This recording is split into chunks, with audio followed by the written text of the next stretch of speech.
करुणालयम् करुणालयम् नमामि भगवत्पादम् श्रीवल्लभं लोकवल्लभम् वल्लभं विठ्ठलाचार्यं श्रीकृष्णं बादरायणं सूत्रभाष्यकृतौ वन्दे भगवन्तव पुनः वल्लभाचार्य दिव्याज्ञा प्रतिभासर मुज्ज्वला दिगंत व्यापिनी भूया साहि लोकहितैषी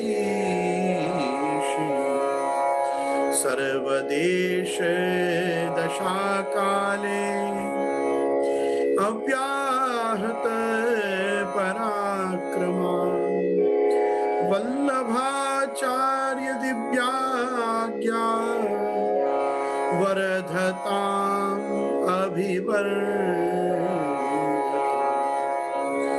नत्वा श्रीवल्लभाचार्यान् पुष्टिमार्गोपदेशकान् विठ्ठलेशान् गुरुन् स्तौमि बालकृष्ण मम प्रभुन् श्री कृष्णाय नमः। श्री गुरुभ्यो नमः।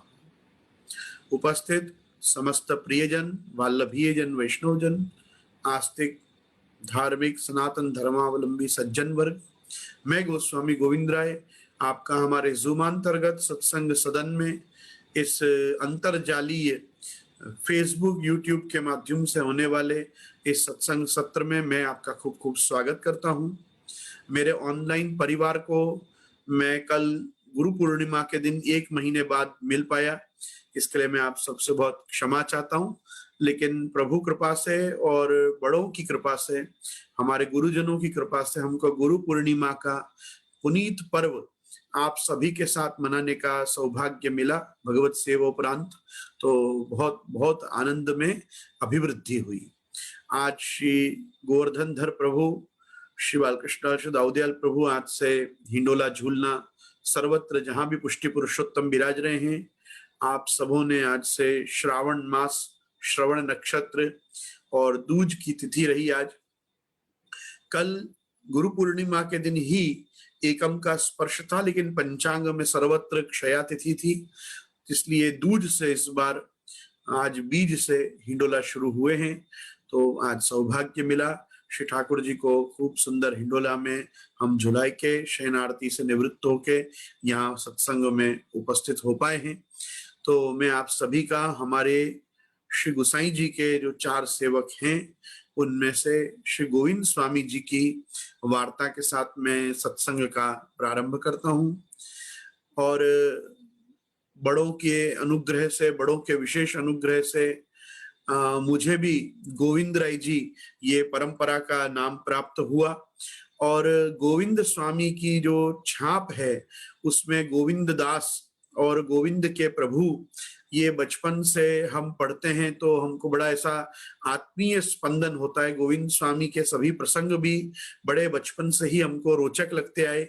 और गोविंद स्वामी जी की वार्ता में जो नैकट्य, जो निकटता, जो सख्य और मित्रता श्री गोवर्धनधर की और आपकी हम गोविंद स्वामी जी की देख सकते हैं, उसके कारण, और जो प्रकार की एकाएक वात्सल्य श्री गोसाई जी का भी गोविंद स्वामी के प्रति हमको कभी नहीं भूलना चाहिए कि आप साक्षात सदेह जब प्रभु चरण श्री विठ्ठलेशाचार्य आप गिरी कंदरा के माध्यम से श्री गिरिराज जी के द्वार से जब आप स्वधाम नित्य लीला में भगवान पुष्टि पुरुषोत्तम श्री गोवर्धनधर की नित्य लीला में आप पधारे, तो आपके संग जाने वाले भक्तों में से ये गोविंद स्वामी जी ही हैं कि जो गोविंद दास को आप अपने साथ लेके गए। और मैंने पहले भी वक्तव्यों में इस चीज का आपको स्मरण कराया है ऐसा कि ये एक ऐसे पात्र हैं 252-84 वैष्णव में कि जिनके साथ श्री गोसाई जी के भगवत स्मरण के व्यवहार थे। मतलब जैसे हम देखते हैं कि समाज में भी जब कोई वल्लभ कुल बालक को जय श्री कृष्ण करके भगवत स्मरण करते हैं, तो काफी वहां बैठे प्रौढ़ और वडील वैष्णव टोकते हैं कि वल्लभ कुल ने जय श्री कृष्ण ना कराए। मतलब उनका कहने का तात्पर्य होता है गुरु को भगवत स्मरण नहीं करना चाहिए। गुरु तो सर्वदा भगवान की स्मृति में ही रहते हैं, भगवान का स्मरण उनको नित्य है। इसलिए गुरु को अपन कहते हैं ना डापण नहीं करવું, એટલે डेढ़ शाणे होके उनको भगवत स्मरण नहीं कराते। आपस में जब वैष्णव वैष्णव मिलते हैं तो वो एक दूसरे को जय श्री कृष्ण, ये जय श्री कृष्ण नामोच्चारण करके और वो भगवत स्मरण करते हैं। तो हम जल्दी से नहीं देखते। और आज भी कैसा है कि जब अपनी किसी पे और विशेष एक स्नेह, एक विशेष कृपा, एक पारिवारिकता, जब गुरु और शिष्य की मतलब अपने यहाँ स्वामी सेवक संबंध की जब एक थोड़ी अधिकारिता या पात्रता में थोड़ी वृद्धि होती है, तो जैसे मेरे घर आने जाने वाले वैष्णव जानते होंगे कि हम बहुत सारे वैष्णवों को विजय तेश्री बालकृष्ण प्रभु कहते हैं। तो मतलब हम उनको भी भगवत स्मरण करते हैं। तो वो जो भगवत स्मरण की भी एक परंपरा है कि जब गुरु को, जब हम शिष्य मिले, सेवक मिले और वो कहें जे जे दंडवत प्रणाम, तो आशीर्वाद के साथ भगवत स्मरण करना, उसके लिए थोड़ी सख्य भक्ति, थोड़ी निकटता, थोड़ी पात्रता और थोड़ी एक सेवा में तत्परता जब गुरु देखते हैं तो गुरुजन उनके साथ भी भगवत स्मरण का व्यवहार स्थापित करते हैं। लेकिन हम गुसाई जी के स्वयं के हस्तलिखित हस्ताक्षरों में, जैसे आत्मसुतेभ्य पत्र, तो आत्मसुतेभ्य पत्र उन्होंने गिरधर जी और अपने बच्चों को जो पत्र लिखे, उनमें से जो पत्र आज भी पुष्टि मार्ग के विद्या विभागों में संरक्षित हैं, उनमें सुस्पष्टतया गुसाई जी का ये लेखनीबद्ध उद्घोष हमको मिलता है कि हरिहर नागनाथ चूड़ामण्यादिषु नमस्कारः सर्वे वैष्णवानां आशीषः गोविंद दासेषु पदकृत गोविंद दासेषु भगवत स्मरणम च। मतलब वहां गिरधर जी को आप आज्ञा करते हैं कि सभी वैष्णवों को मेरे आशीष कहना, सजातीय बंधु जो घर में रह रहे हैं उन सबको मेरे नमस्कार कहना, और सबको जब आशीर्वाद दो तो साथ में पदकृत गोविंद दासेषु, मतलब जो अपने अष्टछाप में जो गोविंद दास है, गोविंद स्वामी है, उनको भगवत स्मरण भी करना। तो मतलब कैसी कृपा रही श्री गुसाई जी के उनके ऊपर के 252 में अन्यत्र जल्दी से ऐसा उपलब्ध नहीं होता कि गुसाई जी के किसी के साथ भगवत स्मरण के व्यवहार हों। पर जैसे आचार्य बालक आपस में भगवत स्मरण करते हैं, गोस्वामी महानुभाव मिलते हैं तो एक दूसरे के ठाकुर जी का जय घोष करते हैं, वैसे ही मतलब गोविंद स्वामी जी की वार्ता में हम देख सकते हैं उनके चरित्र में कि उनके लिए पदकृत गोविंद दासेषु भगवत स्मरणमश्च, मतलब गोविंद स्वामी की ऐसी योग्यता, ऐसी पात्रता श्री गुसाई जी ने जानी कि गुसाई जी उनको भगवत स्मरण भी करते थे। तो नमस्कार और आशीर्वाद, प्रणाम और आशीर्वाद के साथ एक ये संबंध भी विशेष गोविंद स्वामी जी के साथ श्री गुसाई जी का आपका रहा। तो ये एक बड़ी विलक्षण वार्ता में हमको ये प्रेम, सबसे बड़ी वस्तु तो है ये प्रेम, ये स्नेह, ये सौहार्द परस्पर जो गुसाई जी और श्री गोविंद दास में देखने को मिलता है। तो मैं तो आपसे ये कह रहा था कि बचपन से ये गोविंद राय जी नाम होने कारण, गोविंद नामाभिधान से मुझे जो मेरे बड़ों ने अलंकृत किया, इससे एक सहज आत्मीय कनेक्शन कुछ गोविंद स्वामी के साथ मेरा भी बचपन से रहा। और वास्तव में मैं आपको बताऊं कि बहुत कम लोग हैं जो अपने दास भाव को रियलाइज कर पाते हैं। जैसे हम आचार्यों में भी देख सकते हैं कि दीनता सागर, शिक्षा सागर, ऐसे श्री हरिराय जी के जितने ग्रंथ हैं उसमें हरिराय वांग मुक्तावली आप देखेंगे तो हरिराय जी ने बहुत से अपने ग्रंथों की पुष्पिका में इति श्री हरिदासोदितम, इति हरिदास विरचितम, ऐसा करके अपने आप को दास शब्द से संबोधित किया है। मैं आपको ये चीज बताना चाहता हूं, जल्दी से कोई आचार्य अपने नाम के पीछे दास नहीं लगाते। उसका एक सामान्य कारण है कि वैदिक काल से वैदिकों की 4 ही सरनेम। एक चीज समझना कि ये भी बहुत कम लोगों को पता है और प्रासंगिक बात निकली है, इसलिए मैं आपको बताना चाहता हूं। हर ब्राह्मण शर्मा होता है। शर्मा सरनेम ब्राह्मणों में कॉमन है। ये वैदिक सरनेम है, मैं वैदिक अटक की बात कर रहा हूं। मतलब जैसे कोई भी ब्राह्मण है तो वो अपने नाम के पीछे शर्मा लगा सकता है। कोई भी क्षत्रिय है वो अपने नाम के पीछे वर्मा लगा सकता है। Every Kshatriya is a Varma. As per Vedic science. तो वेदास जो आपको एज अ सरनेम रिकॉग्नाइज करते हैं, रियलाइज करते हैं, तो वो ब्राह्मणों को शर्मा, क्षत्रियों को वर्मा, हर वैश्य को गुप्ता। गुप्ता सरनेम ऐसा नहीं कि केवल नॉर्थ इंडियंस में ही होती है, गुप्त या गुप्ता जो है ये वैश्यों की वैदिक सरनेम है। और प्राय शूद्रों में दास शब्द सरनेम के रूप में लगाया जाता है।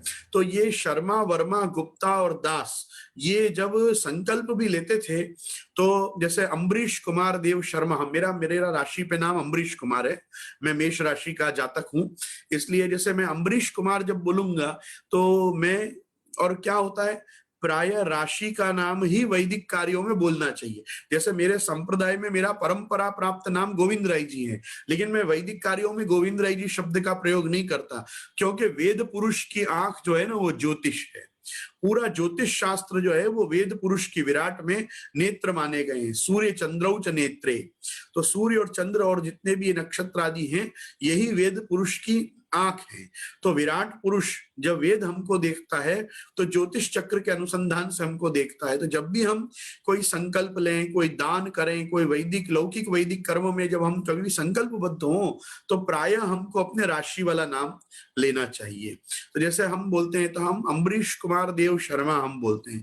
जैसे अभी यहाँ हमारे साथ प्रशांत भाई वेद बैठे हैं, तो वो भाटिया वैष्णव हैं, या लोहाना वैष्णव होते हैं, तो वो लोग क्षत्रिय वैष्णव हैं, तो वो सहज प्रशांत कुमार वर्मा हम ऐसे बोलेंगे वो, क्योंकि वो क्षत्रिय हैं। वैसे ही गुप्तो हम और दासो हम, ये ऐसा पहले बोला जाता था।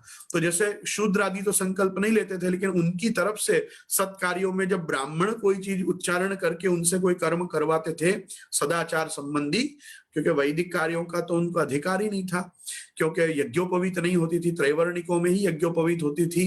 तो कहने का मेरा तात्पर्य यह है कि शर्मा, वर्मा, गुप्ता और दास यही वास्तव में वैदिक सरनेम है। तो आपको भी कभी कहीं दान आदि करना हो, कोई पुण्य कार्य करना हो, तो अपना नाम, पिता का नाम, उसके साथ आप अगर वैश्य वैष्णव हैं तो आपको गुप्तोहम या गुप्ता अहम ऐसा बोल के गोत्र का उच्चारण करना चाहिए। तो गोत्रोच्चारण आगे, जैसे भारद्वाज गोत्रोत्पन्नोहम, अम्बरीश कुमार देव शर्मा हम ऐसे बोलते हैं। तो पहले अपना गोत्रोच्चारण करना, किस ऋषि परंपरा में आप हो, फिर आपका नाम, फिर आवश्यक हो तो पिता का नाम, और साथ में अपना वैदिक सरनेम शर्मा, वर्मा, गुप्ता या दास, ये आपको पता होना चाहिए। तो मेरे कहने का तात्पर्य ये था कि प्रायः ये दास सरनेम शूद्रों की होती है। तो कहीं ये ग्रंथ के कर्ता या ये निबंध के कर्ता कोई शूद्रादि नहीं है, ये बताने के लिए जल्दी से कोई महापुरुष अपने नाम के पीछे दास नहीं लगाते थे। लेकिन आपने भक्तों में, ये जब भक्त अपनी उत्कृष्ट दशा में आ जाते हैं, तो आपने देखा होगा कि अपन लोग लोकोक्ति में शूद्रों को भी हरिजन कहते हैं। प्राय शूद्रों को भी हरिजन शब्द से संबोधित किया जाता था। और आजकल तो शूद्र तो सबसे महान वर्ण हो के अम्बेडकर स्मृति के प्रभाव से विराजमान है, इसलिए आजकल तो कोई किसी विषय में कुछ बोलता ही नहीं। लेकिन जब बोलते थे तो उनको हरिजन कह के हम संबोधित करते। हरिजन मतलब हरि का दास, तो वापिस वहां पे वो दास शब्द के अर्थ में ही होता था। तो लेकिन फिर भी जैसे अपने यहाँ ये है हरिदास उदितम, तो वैसे गोविंद दास, आपको मालूम है बहुत कम लोग ये दासोहम का आनंद ले पाते हैं। दास होने में भी कितना आनंद है, इस चीज का अनुभव जब आप में वास्तव में भक्ति फलित होती है, आपको भक्ति प्राप्त होती है, तभी आप इसका आनंद ले पाते हो। तो श्री हरिराय जी ने अपने यहाँ आचार्यों में भी एक पैटर्न मेंटेन की कि वो भी अपने बहुत से ग्रंथों में जहां श्री महाप्रभु जी का, प्रभुचरण श्री गोसाई जी का यश विशेष करके गाते, वहां पे श्री हरिराय जी विरचितम ऐसा नहीं लिखते थे पुष्पिका में, वो हरिदासोदितम ऐसा कहते थे। तो मुझे भी ऐसा लगता है कि जैसे मैं भी दो कंठी वाला नाम निवेदन, आत्म निवेदन प्राप्त ब्रह्म संबंधी वैष्णव हूं, तो मैं जब गोविंद दास शब्द सुनता हूं तो मुझे बहुत बहुत आनंद आता है, और ऐसा लगता है कि ये कुछ मेरे आत्मा या आत्मीय विषय में कुछ बात हो रही है। क्योंकि गोविंद राय जी तो कोई भी बोलेगा मुझे, भाई जो परंपरा में मुझे जानेंगे वल्लभ संप्रदाय में आचार्य पदेन, गुरु पदेन, तो वो तो गोविंद राय जी बोलेंगे। लेकिन जब मुझे खुद से बात करनी हो तो मैं अपने आप को क्या कह के संबोधित करूंगा? तो मैं प्रायः अपने हृदय से अपने आप को ऐसे ही कहता हूं कि मैं गोविंद दास हूं, मैं गोविंद का दास तो हूं ही, और गोविंद दास कहने से हमको श्री गोविंद स्वामी का भी स्मरण होता है, और एक दासत्व का जो एक आनंद है भक्ति में, वो गुरुजनों को भी लेना चाहिए, आचार्यों को भी लेना चाहिए। इससे हमारी दीनता का भी संरक्षण होता है, हमारे भगवत भाव का भी संगोपन बना रहता है। जल्दी से हर भाव प्रकट करना भी जरूरी नहीं है। संप्रदाय में तो अधिकार ही नहीं है अपने को कि अपन अपने हृदय की सब बात सबसे कहें। ये तो केवल अपने गुरुजनों को ठाकुर सन्मुख ही कहना चाहिए। लेकिन जन शिक्षणार्थ मैं आपसे ये बातें, मेरे आप जूम परिवार हो तो मैं आपको ये बात बता रहा हूं कि जब मैं गोविंद स्वामी को या गोविंद दास के रूप में, ओ गोविंद दास, जब गुसाई जी ऐसा बोलते हैं तो वार्ता में कभी कभी ऐसा लगता है जैसे श्री गुसाई जी आप मुझसे ही बात कर रहे हो। मैं मेरी कोई समानता नहीं कर रहा हूं अष्ट सखाओं के साथ। अष्ट सखाओं के साथ तो किसी का साम्य नहीं हो सकता, उनकी तो बात ही अलग है। तो आओ अपन सीधे उनकी वार्ता में चलें। मैं तो उनका यश गा रहा था कि प्रभु चरण श्री गुसाई जी ने भी ये आनंद हमको दिया कि आपने सर्वत्र उनको साथ रखा, उनको भगवत स्मरण किया, और साथ में नित्य लीला में भी श्री गोविंद स्वामी जी को आप अपना श्रीहस्त पकड़ के और उनका हस्त लेके हस्तों में और आप कंदरा की ओर पधारे।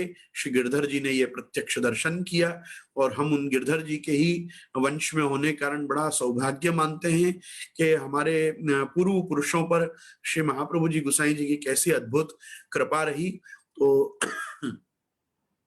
आइए अपन 252 वैष्णव की वार्ता में श्री गोविंद स्वामी जी की वार्ता में हम प्रवेश करते हैं। श्री गोवर्धन नाथ की जय। अब श्री गुसाई जी के सेवक गोविंद स्वामी सनोनिया ब्राह्मण महावन में रहते अष्टछाप में जिनके पद गायत हैं, तिनकी वार्ता को भाव कहते हैं। ये गोविंद स्वामी श्री ठाकुर जी के श्री दामा सखा हैं, ये तिनको प्रागट्य है। सो दिवस की लीला में तो ये श्री दामा सखा है, और रात्रि की लीला में ये भामा नाम की सखी है। ये श्री चंद्रावली जी की सखी है। ताते यहाँ ये हुए श्री गुसाई जी के स्वरूप में आ सकते हैं। ये क्योंकि चंद्रावली जी की सखी हैं, और श्री गुसाई जी का मूल स्वरूप जो है लीला में वो श्री चंद्रावली रूप आप विराजते हैं, तो इसलिए यहाँ मतलब इस लोक में भी जब ये जन्मे तब ये श्री गुसाई जी में ही आसक्त रहे। ये भामा सखी को प्रागट्य हैं, ये चंद्रावली जी की सखी हैं, और ठाकुर जी के सखाओं में ये श्री दामा सखा है। ये विशाखा, अच्छा ये प्रगति विशाखा जी से, सॉरी, मतलब ये चंद्रावली जी की तो ये सखी हैं ही और इसलिए उनमें आ सकते हैं। ये विशाखा जी ते प्रगति हैं, ताते उनके सात्विक भाव रूप हैं। ये विशाखा जी का सात्विक भाव रूप प्रादुर्भाव है। वार्ता प्रसंग 1। सो वे प्रथम आंतरी गांव में रहते, तहां वे स्वामी कहा होते, सो वे सेवक करते। परी गोविंद स्वामी परम भगवदी हते, सो वे गोविंद स्वामी आंतरी में ब्रज में आए, आंतरी ते ब्रज में आए, तब महावन में रहे जो यह ब्रजधाम है।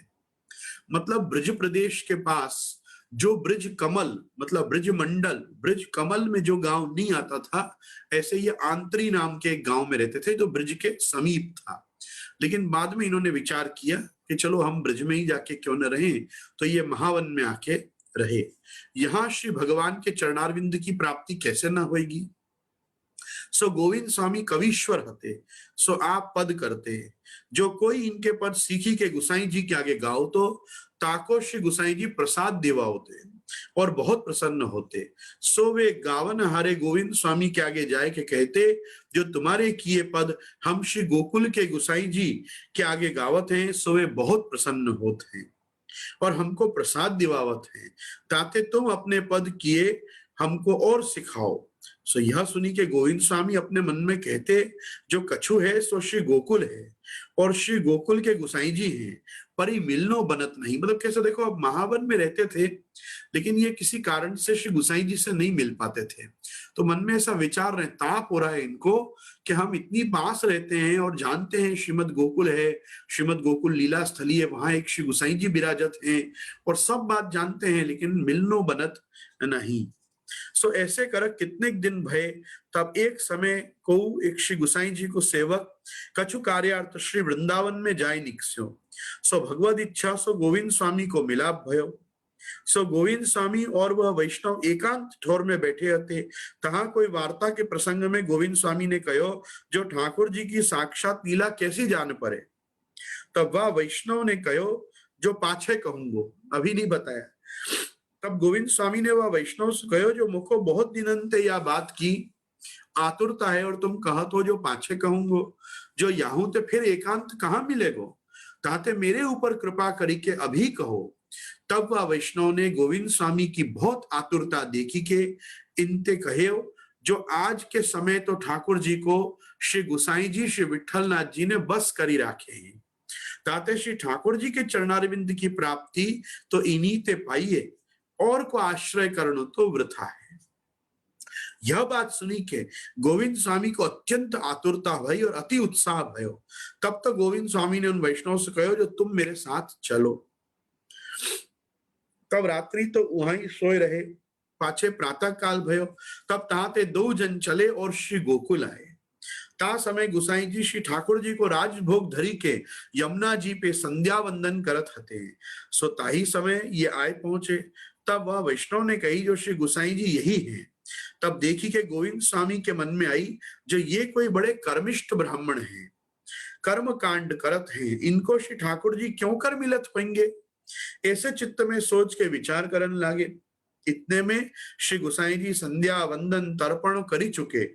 तब श्री गुसाई जी ने कहो, जो गोविंद दास कब आए। तब इनने कही, जो प्रभु अभी आयो हूं। ता पाछे श्री गुसाई जी वहां ते मंदिर में पधारे। सो साथ गोविंद स्वामी ऊ चले। पर गोविंद स्वामी अपने मन में विचार करत हते, जो इन्ने मोको कभू देखो नहीं, जो इन्ने मोको कैसे पहचान्यो। ताते कछु कारण दिसत है।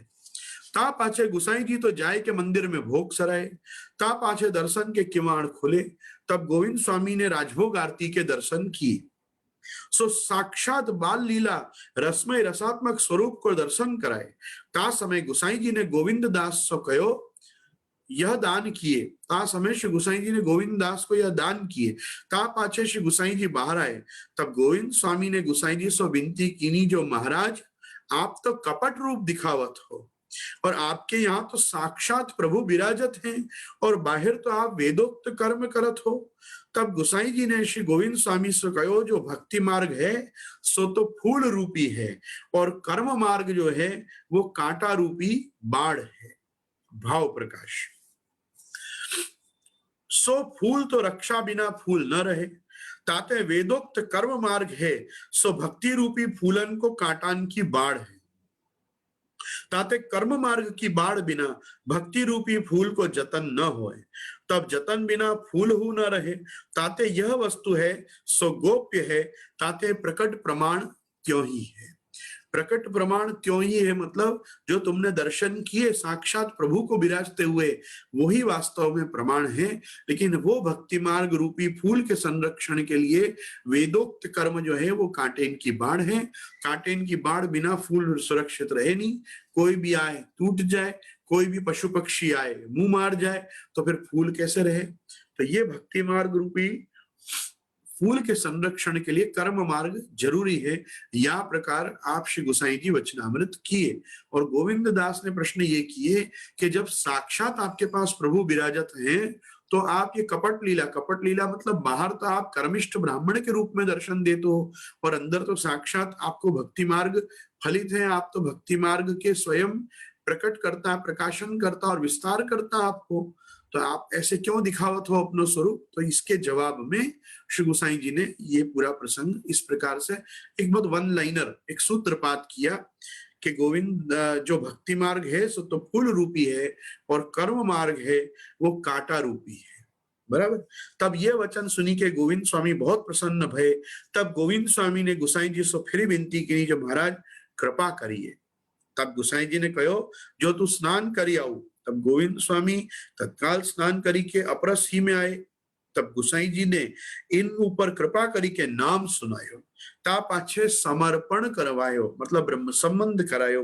पाछे अनुसर कराए। ये इन लोगों को व्रत आदि नहीं कराते थे, इनको उपवास उपवास की जरूरत ही नहीं है। ये तो ऐसे लीला के जीव, दैवी जीव, उसमें भी लीला के जीव। जैसे देखो, अपन को इतना मालूम है कि अपन ब्रह्म संबंधी है, कंठीधारी है, तो अपन दैवी जीव है, पर अपन लीला के हैं ये तो कैसे खबर पड़े, है ना। तो क्यों अपन लीला के भी हैं, ऐसा नहीं है, लेकिन अपने को सिर्फ इतना ही परिज्ञान होता है कि अपन पुष्टि मार्ग में आए क्योंकि अपन दैवी जीव हैं। अपन लीला के, लीला संबंध अपना क्या है, वो लीला संबंध परिज्ञान तो श्री महाप्रभु जी, श्री गुसाई जी, श्री गिरिराज जी, श्री यमुना जी, श्री दाऊ जी ये कृपा करें तो होए, नहीं तो लीला संबंध परिज्ञान आज के समय में कोई को नहीं हो। बस कंठी मिली, ब्रह्म संबंध भयो, तो इतनो जानो कि भगवत कृपा से, पूर्वजन के अनुग्रह और आशीर्वाद से अपन वैष्णव हैं, दैवी जीव है। लेकिन इनको लीला संबंध परिज्ञान होता था, इसीलिए इनको बार बार कोई व्रत आदि नहीं कराते, बस कहते जमुना जी में स्नान करियो। जमुना जी में स्नान भय सकल इंद्रिय शुद्ध भई, मन, ज्ञान इंद्रिय, कर्म इंद्रिय, बस ये 11 इंद्रियों की शुद्धि ही तो ब्रह्म संबंध में व्रत का प्रयोजन है। तो जिनकी सकल इंद्रिय श्री गुसाई जी के दर्शन करके, श्री यमुना जी के जल का संस्पर्श करके जब शुद्ध हो रहा है, तो उसको व्रत आदि की क्या अपेक्षा है। मैंने तो कहीं भी ये, अभी तक हम अष्ट सखा की वार्ता में हम ये 6वें सखा की वार्ता देख रहे हैं, मतलब 4 सखा श्री महाप्रभु जी के, एक चतुर्भुज दास जी और ये गोविंद स्वामी जी, तो हमने तो कहीं नहीं देखा किसी को व्रत आदि कराया। क्यों? आवश्यक ही नहीं है। साक्षात श्री यमुना जी वहां बह रही हैं, ब्रजमंडल विराज रहा है, ब्रज में ही ये सब स्थित हैं, श्री जी सन्मुख विराज रहे हैं, श्री नवनीत प्रिया जी विराज रहे हैं। सीधे कही जा तो यमुना जी में स्नान करिया, तापाछे नाम सुनायो, समर्पण करवायो, वही ब्रह्म संबंध हो गया। बराबर। तापाछे अनोसर कराए, गुसाई जी तो भोजन को पधारे, तब गोविंद स्वामी कोहू महाप्रसाद की पातर श्री गुसाई जी ने अपने हस्त सो धरी। पहले दिन से ही कृपा शुरू, प्रसाद भी श्री गुसाई जी ने ही पातर करके आपने अपने स्वहस्त से लिवाया। पाछे प्रसाद लेके गोविंद स्वामी ने आचमन करके गुसाई जी को दंडवत करी। ता पाछे गोविंद स्वामी श्री गोकुल ही में आए रहे, सो वे गोविंद स्वामी पे श्री गुसाई जी सदा प्रसन्न रहते, इन ऊपर बहुत कृपा करते, सो गोविंद स्वामी ऐसे कृपा पात्र भगवती हते। वार्ता प्रसंग 2। सो पहले गोविंद स्वामी आंतरी में सेवक करते हैं, सो वहां गोविंद स्वामी कहा होते हैं। आंतरी में इनके सेवक बहुत हते। एक समय आंतरी के लोग श्री गोकुल आए, सो गोविंद स्वामी जसोदा घाट के ऊपर बैठे थे। बड़ा सुंदर प्रसंग है, वैष्णवों को तो बड़ी सीख लेनी चाहिए इससे, अपन सभी को इससे बड़ी सीख लेनी चाहिए कि सो गोविंद स्वामी जसोदा घाट ऊपर बैठे थे। सो उनने सुनी जो गोविंद स्वामी श्री गोकुल में रहे हैं, सो सुनी के नाम पाए के लिए आए हैं। तब उन लोगों ने पूछी जो गोविंद स्वामी कहाँ रहते हैं। तब वे लोग पूछत पूछत गोविंद स्वामी के घर आए। तब गोविंद स्वामी की बहन कानबाई ने कही जो गोविंद दास तो स्नान करन को जसोदा घाट गए। तब वे लोग जसोदा घाट पे आए, सो गोविंद दास से पूछी जो गोविंद स्वामी कहाँ हैं। तब गोविंद दास ने कही जो वे तो मरे बहुत दिन भय। गोविंद स्वामी को मरे तो बहुत दिन भय। सो कही तब तो उन्हें जो वे तो मरे बहुत दिन भय। तब वे लोग फिर घर आए, इतने में गोविंद दासु घर आए। तब लोगन ने उनको पहचाने, जो इनने तो हमसो ऐसे कही जो वे तो मरे, सो ये तो आप ही है। तब उन लोगन से कही जो स्वामी तुम हमसो यह कहो जो वे तो मरे। तब उन गोविंद स्वामी ने करी जो अब जो मरे नहीं तो अब मरेंगे। भाव प्रकाश कहते हैं जो यहाँ भांति सो गोविंद दास जी ने कही, ताको कारण कहा क्यों जो भगवदीय को मिथ्या न बोलनो। ताको हेतु यह जो उन लोगन ने तो इनसे पूछा जो गोविंद स्वामी कहाँ है। तो गोविंद स्वामी कही के पूछो, तासो इनने कही जो वे स्वामी तो मरे, क्यों अब तो मैं दास हूं। तो एक दासत्व का देखो कैसा आनंद है। पहला ही प्रसंग उपदेश में श्री गोविंद दास जी सबको कह रहे हैं कि उनको पूछ रहे गोविंद स्वामी कहाँ है, तो कहते वो तो मरे। तो कही के आप ही तो हो गोविंद स्वामी, ऐसे क्यों कहा। तो कि अब नहीं मरे तो अलो अब मरेंगे। भाई तुमने कहा पूछी गोविंद स्वामी कहाँ है, और मैं कौन हूं अब मैं दास हूं। तो श्री वल्लभ को दास, श्री विठल को दास, श्री गुसाई जी को सेवक, मतलब क्या क्या अहंकार है। आप देखो अहंकार मतलब क्या प्रकार का स्वाभिमान है, क्या प्रकार का आत्मगौरव है इनको भगवत दास होने में, गुरु का दास होने में। ये यही तो शिक्षा लेनी चाहिए हमको इन महानुभावों के चरित्रों में से, कि भाई हमको कोई पूछे आप कौन हो तो स्फुरना चाहिए मैं वैष्णव हूं, मैं ठाकुर जी को दास, मैं श्री वल्लभ को दास हूं। कौन बोलता है ऐसा है? कोई बोलो तो कहे अरे बड़ा भगवदी बन रहा है। अरे तो भगवदी बनने ही तो यहाँ आए, पाखंडी बनने थोड़ी आए भक्ति मार्ग में। बोलना चाहिए हाँ मैं ठाकुर जी का दास हूँ, मैं श्री महाप्रभु जी का सेवक हूँ, मैं श्री गोसाई जी का सेवक हूँ, मैं पुष्टि मार्ग का सेवक हूँ। इसका एक आत्मगौरव होना चाहिए, एक आत्म स्वाभिमान होना चाहिए इसका। ये ध्वनित होता है इन वार्ताओं में इन लोगों से। अपने खुद के कंठी दिए हुए सेवकों को कह रहे हैं स्वामी तो मरे, और उनको मरे तो बहुत दिन बीते, क्योंकि वो जो अहंकार था वो स्वामी होने का, गुरु पद का अहंकार था। और अब जो अहंकार है वो दासोहम का अहंकार है। तो इन्हीं को पंचाक्षर फलित होता है, इन्हीं को अष्टाक्षर फलित होता है।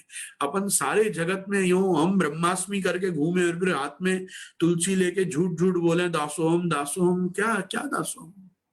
दासोहम अंदर से फील होना चाहिए। आपको मालूम है कि जो अहम ब्रह्मास्मि आदि महावाक्य उपनिषदों में प्राप्त होते हैं ना, उनमें भी अहम में ऊपर का स्वर नहीं बोला जाता, अहम ब्रह्मास्मि ऐसा बोला जाता है। आप अभी आज किसी को पूछो कि अहम ब्रह्मास्मि कैसे बोलते हैं, अहम ब्रह्मास्मि बोलते हैं। ये वेद में उच्चारण ही नहीं है। वेद में जो दात अनुदात स्वरों का प्रकार रखा गया है, वेद में भी अहम में नीचे का स्वर है। और ब्रह्माहम अस्मि, वहां ब्रह्म होने का आनंद है कि वो ब्रह्म में ही हूं, वो सच्चिदानंद का मैं पार्ट एंड पार्सल होने के कारण, पूर्ण मेवावशिष्यते होने के कारण, वो पूर्ण मद पूर्ण मिदम का ही मैं एक भाग होने के कारण अहम ब्रह्माहम अस्मि, ऐसा वहां पे स्वर दिया है वेद ने। ये तो ये क्या है, वेदाध्ययन से शून्य समाज, किसी को पता ही नहीं, अहम ब्रह्मास्मि बोलते रहते हैं, अहम ब्रह्मास्मि है ही नहीं। वहां वेद में भी जाके देखोगे तो मालूम पड़ेगा ब्रह्माहम अस्मि में ब्रह्म का मैं ब्रह्म हूं, इसका आनंद है। अभी लोग किस चीज का आनंद लेते हैं, मैं हूं। अरे मैं नहीं, मैं का तो कोई काम भक्ति मार्ग में है ही नहीं।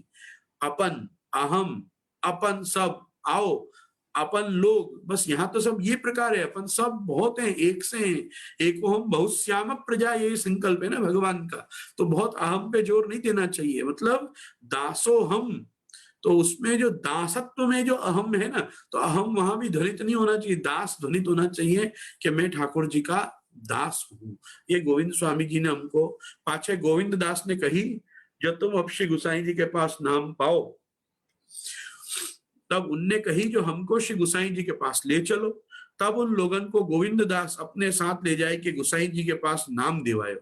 तब वे लोग दिन 4 श्री गोकुल रहे, 5-6 आंतरिक हो गए। सो वे गोविंद दास जी श्री गुसाई जी के ऐसे कृपा पात्र भगवती भय। इसके पहले की वार्ताओं में भी हमने देखा कि सूर स्वामी और सब जो लोग पहले स्वामी बने से रहते, जब वो श्री महाप्रभु जी के शरण आए तो जितने अपने भक्त किए हते, सेवक किए हते, उन सबको वापस श्री महाप्रभु जी के पास नाम स्मरण कराए। कल जो हमारी गुरु पूर्णिमा पे बात हुई कि संप्रदाय प्राप्त आचार्य परंपरा से ही नाम ग्रहण करना चाहिए। जो लोगों ने संप्रदाय के आचार्यत्व को प्राप्त किए बिना अपने सेवक किए, अपने शिष्य बनाए, उन लोगों ने भी जब खुद वो शरणागत हुए, जब वो खुद आत्मनिवेदित हुए, तो देखो अपने सब भक्तों को भी लेकर वो मूल आचार्य के पास गए और उनको प्रार्थना की, विनती की कि आप इनको नाम सुनाओ। कि क्या मर्यादा है, क्या शिष्ट एक विवेक है। ये शिष्टाचार्य, अपने शिष्टाचार अपने को अपनी वार्ता साहित्य में ही देखने को मिलता है। आपको पता है चाचा हरिवंश जी, नागजी भट्ट, भाईला कोठारी, बहुत से जो हम वार्ता साहित्य में ऐसे वैष्णवों के नाम पढ़ते हैं जिनको श्री गुसाई जी ने नाम सुनाए हुए के अधिकार दिए। मतलब जब तक हम परदेश करते करते वहां न पधारे, तब तक तुम जो शरण आनो चाहे भक्ति मार्ग में, उनको अष्टाक्षर दियो करो। ऐसे जो आज्ञा प्राप्त महाप्रभु जी गुसाई जी के सेवक रहे, उनने भी ये विवेक अपने जीवन में रखा कि बहुत सारे लोगों को कंठी दे के रखते थे। और जब वहां पे वल्लभ कुल बालक पधारते थे, तब वो मतलब वल्लभ कुल बालक क्या, ये तो पहले स्वयं जहां श्री गुसाई जी जब वहां पधारते थे, तो ये अपने सारे सेवकों को जिनको इनने पहले नाम दिए हो, मतलब नाम निवेदन कराया हो, उनको पुनश्च एक बार श्री गुरु मुखोद्गत, श्री गुरुदेव के मुखोद्गत वो नाम स्मरण करा के पुष्टि मार्ग से संप्रदाय में लाते थे। पुष्टि मार्ग में तो ये भक्त भी लेके आ सकते हैं अन्य भक्तों को, लेकिन पुष्टि मार्ग से यदि संप्रदाय में आना है तो संप्रदाय में आने के लिए आचार्य मुखोद्गत, गुरु मुखोद्गत, परंपरा प्राप्त ऋषि परंपरा आचार्य वंश में जो है उनसे ही नाम निवेदन या आत्म निवेदन ग्रहण करना चाहिए। प्राचीन काल में जिन बेटी जियों ने और जिन बहुजी महाराजों ने भी अपनी अपनी परंपरा का संरक्षण किया, उन लोगों ने भी जब तक बालक गादी पे गोद नहीं पधारते थे तब तक जितने वैष्णव को बेटी जी और बहुजी कंठी देते थे वो वेट करते थे, उनको रोक के रखते थे। जब कोई भी गोस्वामी बालक उस स्थान पे पधारे गादीपति के रूप में या उस देश में उस प्रदेश में परदेश करते करते आप जब वहां पधारे तो उन सब सेवकों को आज्ञा करते थे कि देखो गुरुदेव पधारे, इनसे पुनश्च एक बार नाम स्मरण करो। तो पहले ये एक बड़ी सुंदर परंपरा हमारे वल्लभ संप्रदाय के जनाना मतलब बहुजी बेटी जियों ने भी रखी थी, एक मेंड एक टेक के भले हम कंठी दें पर जब वल्लभ कुल वहां पधारे अथवा साक्षात पूर्वज वहां उस समय के प्रवर्तमान वल्लभ कुल वहां पधारे तो उनके मुख से ही वापिस एक बार नाम निवेदन भी कराते थे, क्योंकि श्री महाप्रभु जी का एक नाम है, कभी नहीं भूलना चाहिए, पृथक शरण मार्गोपदेष्टा। महाप्रभु जी शरण मार्ग के पृथक उपदेष्टा भी हैं। महाप्रभु जी ने दो मार्ग साइमल्टेनियसली ये पुष्टि मार्ग में प्रकट किए हैं। एक है केवल शरणागति का मार्ग जिससे कथा पक्ष को साधा जा सकता है, और एक है आत्मनिवेदन का मार्ग, निवेदन का मार्ग जिससे हम सेवा पक्ष को साधते हैं। तो सेवा और कथा ये दोनों के लिए नाम निवेदन और आत्मनिवेदन दोनों की आवश्यकता है। और उसमें भी नाम निवेदन के तो आज्ञा और अधिकार पहले आचार्य बालक बहुत से तादृशी भगवदीय और यूं समझो कि जिनको भक्ति पची है, ऐसी भक्ति और भक्ति मार्ग को पचाकर और सुदृढ़ता से अपने बीज भाव का संरक्षण करते हुए निरहंकृत जीवन जीते वैष्णवों को भी आज्ञा देते थे कि हाँ जब तक हम वहां नहीं पहुंचे तुम कंठी दो।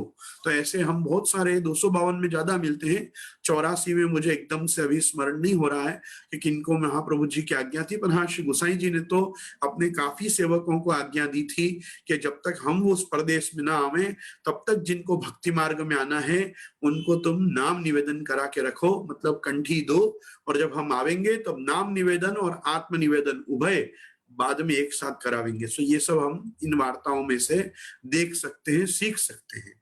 ठीक है, और यहाँ पे कह रहे हैं कि वार्ता प्रसंग 3, एक प्रसंग आज और लेते हैं अपन। और गोविंद दास श्री यमुना जी में कबहू नहाते नहीं, पाँव श्री यमुना जी में बुड़ावते नहीं, खूब के जल से स्नान करते, यमुना जी की रेती में लौटते, अंजुलि भर जल लेते सो पी जाते और आचमन हु ना करते। आचमन मतलब वापस उसमें कुल्ला नहीं करते थे। ऐसा जो उनको श्री यमुना जी पर ऐसो भाव હતો, यमुना जी को साक्षात स्वामिनी को स्वरूप जानते और यह कहते जो यह अप्रयोजक शरीर या मैं कैसे करी कर डारूं, मतलब ये जो पांच महाभौतिक देह है अप्रयोजक, ये जो क्योंकि ये लीला संबंधी तो नहीं है, ये तो ये लोक संबंधी देह है, तो इसको मैं क्यों करके यमुना जी के जल में डारूं। ऐसा श्री यमुना जी को स्वरूप अगाध भाव संयुक्त है, ताको विचार करते सो वे गोविंद दास ऐसे भाव संपन्न हते। सो एक दिन श्री बालकृष्ण जी और श्री गोकुलनाथ जी ये दो भाई यमुना जी में स्नान करत हते। ता समय श्री यमुना जी के तीर गोविंद दास ठाड़े हते। तब बालकृष्ण जी और गोकुलनाथ जी दो भाई आपस में विचार करने लागे जो आज तो गोविंद दास को यमुना में स्नान कराइए। सो इन दो भाई गोविंद दास को पकड़ी के यमुना जी में ले जान लगे। तब गोविंद दास ने कहो जो महाराज मोको श्री यमुना जी में मती डारो, मोको यमुना जी में डारोगे तो मेरो दोष नहीं, आप जानो ये यमुना जी हैं, साक्षात श्री स्वामी जी हैं, ये लीलात्मक स्वरूप है, ताते ये मेरो अप्रयोजक शरीर या मैं कैसे डारो। सो गोविंद दास जी ने जब ऐसे कहो तब इनने उनको छोड़ दिए। तब इन दो भाइयों को यमुना जी के लीलात्मक स्वरूप को ता समय दर्शन भयो। तब गोविंद दास ने कहो जो महाराज यहाँ तो उत्तम सामग्री हो सो समर्पिए, सो निज स्वरूप जानी के कहो। सो वे गोविंद दास श्री गोसाई जी के ऐसे कृपा पात्र भगवदी हते। ये वार्ता क्या गजब की बात बता रही है कि गोविंद स्वामी के साथ एक सहज बाल चापल्य से एक मजाक करते श्री गुसाई जी के दो आत्मा, श्री बालकृष्ण जी और श्री गोकुलनाथ जी, जबरदस्ती खींच के लाने लगे। और उसमें जो उन्होंने ना पाड़ी कि नहीं नहीं, मुझे आप यमुना जी में मेरे शरीर को मत बोरो। तो क्यों? कि देखो साक्षात ये लीलात्मक है, रसात्मक है, ये स्वामिनी स्वरूप है। ये सब जो उपदेश उपदेश तो मैं क्या कहूंगा, ये जो भाव की अभिव्यक्ति जो उन्होंने दोनों छोटे आचार्य कुमारों के सामने की, तो आप देखो उनको भी श्री यमुना जी ने कृपा करके और अपने साक्षात लीला विग्रह का दर्शन कराया। ये तो आपको श्री गोसाई जी के प्रभाव से होता ही था, लेकिन गोविंद स्वामी की कानी और आड़ी से भी श्री बालकृष्ण जी को और श्री गोकुलनाथ जी को साक्षात श्री यमुना जी ने दर्शन गोविंद स्वामी के ये प्रिय वचन सुनी के किए। मतलब देखो, जिसका ऐसा भाव हो, जिन लोगों का ऐसा उत्कृष्ट भाव हो कि भाई हमारा ये दूषित शरीर या अन्नमय प्राणमय और अन्न से उत्पन्न विकारमय जो देह हम क्यों यमुना जी में डालें, और यमुना जी के स्वरूप में जब इतनी गजब की।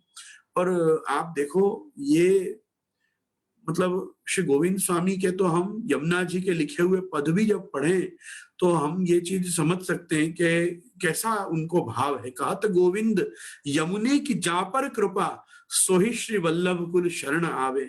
यमुना जस जगत में जो भी गावे, ताके आधीन वे रहत हैं प्राणपति, नैन अरुबेन में रसजु छावे। वेद पुराण ते बात यह अगम है, प्रेम को भेद को न पावे। कहत गोविंद यमुने की जा पर कृपा, सोही श्री वल्लभ कुल शरण आवे। मतलब वल्लभ कुल की शरण में भी व्यक्ति तब आवे जब यमुना जी की कृपा वहां पे हुए। तो यमुना जी की कृपा को लेकर भी कैसा देखो भाव है कि यहाँ इतनी सी तीन शब्द कहे कि ये लीलात्मक है, ये रसात्मक है, ये स्वामिनी जी स्वरूप है। बस ये तीन बात कहते ही श्री बालकृष्ण जी और गोकुलनाथ जी जैसे आप साक्षात प्रभु रूप भगवद रूप ये महाप्रभु जी के बालकों को भी श्री यमुना जी ने साक्षात दर्शन देके बताया कि नहीं, गोविंद स्वामी का भाव शुद्ध है। गोविंद स्वामी का, गोविंद दास जी का भाव कैसा उत्कृष्ट है, ये मुझे नित्य इसी रूप में देखते हैं, इसलिए ये अप्रयोजक शरीर को बिना किसी कारण से मेरे जल में नहीं डालते हैं। ये तो यमुना जल से ही तो स्नान करते होंगे, लेकिन यमुना जल बाहर लाके स्नान करते, ये यमुना जल में जाके तैरते नहीं। कहने का तात्पर्य यहाँ पे ऐसा है। और एक समय रात्रि को श्री भागवत दशम स्कंद के 18 अध्याय वेणुगीत के अंत के श्लोक को व्याख्यान गुसाई जी आप करत हते। गा गोपकैरनु वनम नयतो नयनु नयतोरुदार वेणुस्वनै कलपदैस्तनुभृत्सु सख्या अस्पंदनम गतिमताम पुलकस्तरुणाम निर्योग पाशकृत लक्षणयोर विचित्रम। सो या श्लोक को व्याख्यान गोविंद दास के आगे श्री गुसाई जी आप करत हते। सो करत करत अर्धरात्रि भई, ता पाछे गुसाई जी आप तो उठी के पोड़वे को पधारे। तब गोविंद दास को आज्ञा दीनी जो अब तुम ही जाए के सोए रहो।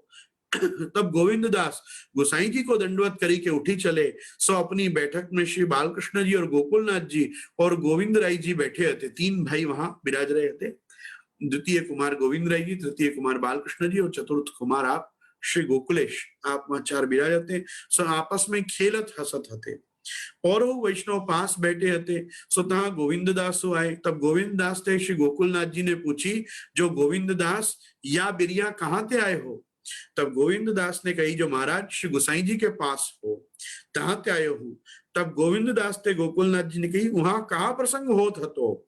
तब गोविंद दास ने कहो, जो महाराज वेणु गीत के अंत के श्लोक को व्याख्यान भयो। तब गोकुलनाथ जी ने गोविंद दास से कहो, जो कहाँ व्याख्यान भयो हो? तब गोविंद दास ने कहो, जो महाराज अपनी बात आप कहे ताको कहा कहिए, ताकि पटतर कहाँ दीजिए। तब गोकुलनाथ जी ने कहो, जो गुसाई जी को स्वरूप गोविंद दास ने नीको जानियो है, ता पाछे गोविंद दास तो अपने घर को आए। सो वे गोविंद दास ऐसे भगवदी थे। मतलब जब पूछा कि वहां क्या व्याख्यान हो रहा था, तुमने क्या सुना और उसकी तुमने क्या प्रतिक्रिया दी, तो गोविंद दास जी कह रहे हैं कि आप आपकी ही लीला तो सुना रहे हैं। श्री ठाकुर जी श्री गोसाई जी के रूप में अपनी ही लीला सुना रहे हैं और अपने ही ये वेणु गीत के चरित्र का व्याख्यान आप स्वयं कर रहे हैं, तो उसके ऊपर मैं अपने क्या अभिप्राय व्यक्त करूं। मतलब श्री गोसाई जी तो जो व्याख्यान दे रहे हैं वो किसकी लीला है? अंतक तो जत्वा वो श्री गोसाई जी की ही लीला है कि वो साक्षात पुष्टि पुरुषोत्तम सारस्वत कल्प में कृष्ण रूप में पधारे और कलिकाल में आप श्री गोसाई जी के रूप में विराज रहे हैं। तो ये जो हमने व्याख्यान सुना, ये बस हमने आपकी ही लीला को आपके ही श्रीमुख से सुना, तो इस पर क्या पटतर दीजिए, मतलब इस पे क्या मैं अपनी प्रतिक्रिया या इसमें अपने भाव व्यक्त करूं। मैं तो उसका आनंद ले रहा था कि जैसा वो अपने ही विषय में कोई बात बता रहे हो, बस इस प्रकार का वेणु गीत पे व्याख्यान हो रहा था। तो वेणु गीत पुनः युगल गीत की रस बरखा बरखाई, करत कृपा निज दैवी जीवन पे श्रीमुख वचन सुनाई। ये जो अपने आप उक्ति है मार्ग रीत दिखाई में, वो इसी अर्थ में है कि देखो मार्ग रीत जो दिखाई, जो प्रकट करी, वो कौन सा मार्ग, किसका मार्ग। आप सेवा करी सीखवे श्री हरि, भक्ति पक्ष वैभव सुदृढ़ की दो। कि आपने अपनी सेवा खुद ही करके आपने ही बताई है। श्री ठाकुर जी ही श्री महाप्रभु जी के रूप में पधारे हैं, ठाकुर जी ही श्री गुसाई जी के रूप में पधारे हैं, और आप खुद सेवा का मार्ग, सेवा का प्रकार, सेवा मार्ग का प्रकाश करके आप स्वयं विस्तार कर रहे हैं। तो ये चीज को यहाँ गोविंद दास जी भी श्री गोकुलनाथ जी को संबोधन देते हुए बता रहे हैं कि ये तो आप आपकी ही लीला, आपके ही चरित्र को व्याख्यान श्री गुसाई जी आप कर रहे हैं। तब गोकुलनाथ जी ने जानियो जो इनने श्री गुसाई जी के स्वरूप को सही जानियो है, सही स्वरूप समझो है। तो कैसा अपने गुरु के प्रति वो कैसा भाव रखते हैं, ये भी गोविंद दास जी के चरित्र से बहुत समादर के साथ, मतलब अत्यंत आदृत भाव के साथ ये धारण करना चाहिए कि हम जो मर्त्य बुद्धि रख के गुरुदेव को देखते हैं, ऐसे मर्त्य बुद्धि के साथ अपने गुरुजनों का दर्शन नहीं करना चाहिए। अपने गुरुजनों में तो बस यही भाव रखना चाहिए कि ये साक्षात प्रभु चरण श्री गोसाई जी हैं, साक्षात श्रीमद आचार्य चरण हैं, और आज ये इस रूप में हमको प्राप्त हो रहे हैं। जैसा ये लीला संबंधी लोग महाप्रभु जी गोसाई जी के दर्शन करके क्या देखते थे कि ये तो साक्षात भगवान श्री कृष्ण हैं, जो वल्लभ और विट्ठल के रूप में यहाँ प्रकट हुए हैं। तो वही वल्लभ और विट्ठल जो हैं, ये आज के गोस्वामी आचार्य महानुभावों के रूप में इस लोक में विद्यमान हैं, जो इस समय के वैष्णवों की पात्रता, उनकी अधिकारिता के हिसाब से अपने स्वरूप का प्रकाश समाज में कर रहे हैं। जो जैसा भक्त होगा, जो जैसा जीव होगा, उसको प्राप्त होने वाले गुरुदेव उसको उस रूप में दर्शन दे रहे होंगे। तो मैं तो यही कहना चाहता हूं कि गोविंद दास जी के इन दिव्य और अलौकिक चरित्रों में से छोटी छोटी बातों के सार के रूप में अपने भाव की वृद्धि और अपने भक्ति के पोषण के जो सूत्र इन वार्ताओं में से ढूंढ सको, उनका नित्य स्मरण करके, उनका नित्य चिंतन करके अपने जीवन को एलिवेट करना चाहिए। अपने जीवन के मतलब वैचारिक स्तर को अपने को उठाना चाहिए कि हम जितना हो सके अपनी परंपरा, अपने आचार्यों के प्रति अपन अहोभाव रखें। क्योंकि आचार्यों के प्रति अहोभाव नहीं होगा तो मार्ग के प्रति अहोभाव नहीं आएगा, मार्ग के प्रति अहोभाव नहीं होगा तो संप्रदाय का स्वरूप नहीं समझ पाओगे, संप्रदाय का स्वरूप समझ में नहीं आएगा तो जो कराम अलकवत जो पुष्टि पुरुषोत्तम प्राप्त हुए हैं, उनकी सेवा, उनकी भक्ति का वैसा आनंद नहीं ले पाओगे जैसा ये लोग देना चाहते हैं। तो हमको तो पूर्ण आनंद लेना है। ये एकमात्र देह हमको प्राप्त हुई है कि जिसमें हम हमारे मोक्ष तक का विचार कर सकते हैं। केवल भोग का विचार करना जरूरी नहीं है। धर्म, अर्थ, काम और मोक्ष, ये चतुर्विध पुरुषार्थों में एक स्वस्तिक के में जैसे बिंदी लगने पर स्वस्तिक संपूर्ण होता है, वैसे भक्ति रूपी पंचम पुरुषार्थ की ये छोटी छोटी बिंदियां लगने पर ये हमारा धर्म, अर्थ, काम, मोक्ष का ये स्वस्तिक पूरा होता है। तो हमारी इस धर्म में भक्ति, अर्थ में भक्ति, काम में भक्ति, मोक्ष पुरुषार्थ में भी भक्ति ही जिसका मूल हो। भक्त्या विमुच्येन नरः, जब हम भक्ति के मार्ग से चल के ही मुक्ति की ओर जाएं तभी इस मानुषी जीवन की, वैष्णव जीवन की सार्थकता है। तो कैसे इन भगवदियों ने, ये भले श्री दामा सखा रहे, ये भले भामा सखी रही, जब ये लेकिन जब जिस समय ये इस लोक में अवतार लेके आए, जब इनका भी अवतरण हुआ, जब ये भी इस भूमि पे आए, जैसे भगवान एव ही फलम स यथाविर भवेत् भुवि, जैसे भगवान अवतरित होते हैं तो अपने साथ अपने अनुरूप होने के लिए मनुष्य शरीर धारण करके प्रभु पधारते हैं। बाकी आपका तो आनंद मात्र कर पाद मुखोदरादि स्वरूप है। आप रसो वही स साक्षात हैं, रसगुम लब्ध्वा सा आनंदी भवती, जो उस रस को जान लेता है वही आनंद में रह पाता है।